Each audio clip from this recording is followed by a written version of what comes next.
Hey everybody, this is Bishop Nectarios. Today we're going to talk about a martial arts topic called Kata. I hear a lot of the folks trying to bring up the obvious without realizing what's right behind it. They say that Kata is not something that is street fight applicable, therefore it has no value. Except it does. And today we're going to talk a little bit about that, because a lot of people put it down from a place of utter idiocy. And I think it needs to be discussed. So let's get started. For those of you who don't know, in most of the traditional martial arts, karate, taekwondo, and so on, there are prearranged patterns of techniques called kata or pumse for taekwondo. And I'm sure other arts have other names for it. And these these patterns of movement are designed to give you the syllabus of the style. They're not designed for you to go out into a street fight and very slowly perform a kata and then get the tar beat out of you for your trouble. They are a studying tool, a teaching tool, and they also teach prearranged sequences. They start to get your body thinking about muscle memory so that when you see an attack coming in, mixed with pressure testing, you react a certain way. Because if you stop and plan each and every single punch, kick, block in a fight, you're going to get beat. And the reason why is actually pretty simple. Because a lot of fights happen very quickly, they're very chaotic, and very rarely do you have the chance to plan out a whooping on someone else or to figure out how to get out of a whooping. Most of the time, the adrenaline's going, you're in the heat of the moment. There is absolutely no way for you to put together a, cogent, established, this is what I'm going to do. That stuff you see in movies is crap. And every martial art to some degree has some form of form.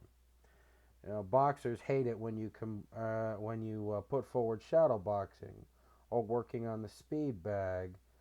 Um, but these are teaching methods that are designed to get you to learn proper footwork, that are designed to help you learn how to move, that are designed to help you learn how to strike. And you do these things a lot.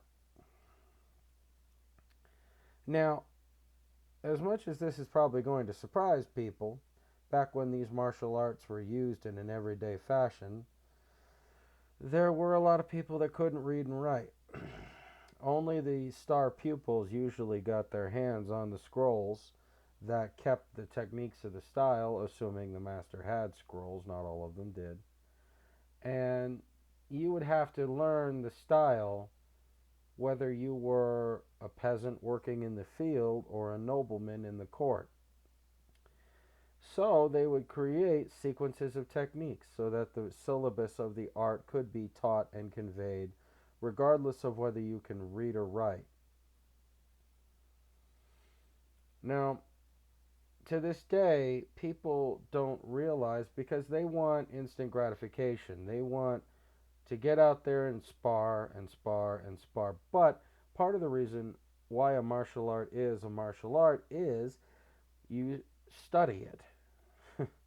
The forms, they say there's hidden techniques, but they're not really hidden. They're there. You just have to look, you have to study, you have to understand application, and then you have to pressure test that application against my suggestion, against people from different styles, not just your own, because if there is an error in your application, or you haven't figured out the correct application, or you need more experience putting your application in place, then what's going to happen is that's going to be revealed in your execution of techniques. Now, mixed martial arts gets used in the UFC all the time. Karate with characters like Lyoto Makida, Taekwondo with guys like Kimo, who's one of my favorites, and then Brazilian Jiu Jitsu is, of course, all over the map. Just about everybody learns some form of grappling in the UFC, and if they don't last long in competitions. I think. Oh my eye. So they all had to take the techniques that they learned in their styles and adapt them for the need, and that takes a lot of years of practice. And there are interviews with guys like Lyoto Makida, and they talk about how they had to um, modify the techniques so that they would work in the ring. Now, a lot of people are sitting there and they're saying, if you're not doing mixed martial arts, then it's this and it's that and it's the other thing. Except that's not quite true either. Because mixed martial arts got all their techniques from traditional martial arts. And then over time, they started pressure testing. They got rid of the things that they couldn't make work. They modified the things that needed it, and they implemented the things that worked.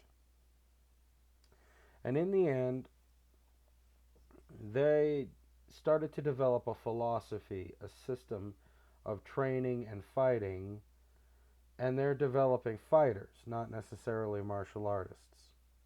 And there's a difference in philosophy.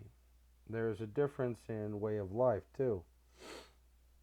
And there are different benefits for each. As a matter of fact, I think you should learn both.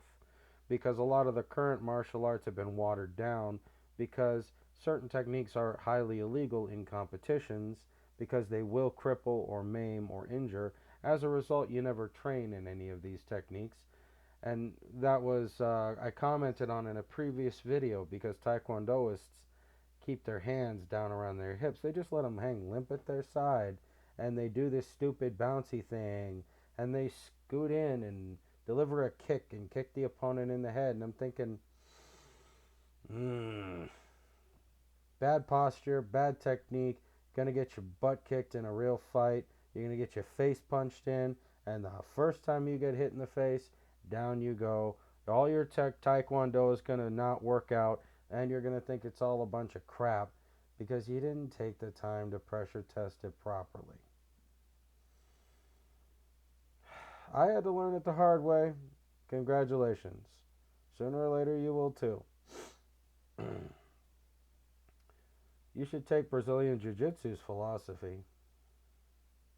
Pad up if you don't want to get hurt. You don't want to get the bruises and risk broken bones and stuff like that. Pad up and put on your armor, and then go at it. I fight with my sparring armor on. I look like an armored panda because I realize that if I get hit the wrong way, I can be on crutches for 2 weeks at a time because of my arthritis. But I'm still getting out there and training. Now, there is a caveat to this because there are people who are training in martial arts and they're not looking to become fighters and they're not really even necessarily looking for the self defense aspect. Some of them want to compete, some of them are a lot older. Matter of fact, I read about one of the oldest black belts in karate. I believe she's 73. Was made as Shodan, which is first degree black belt, and she does karate for health and benefit and wellness.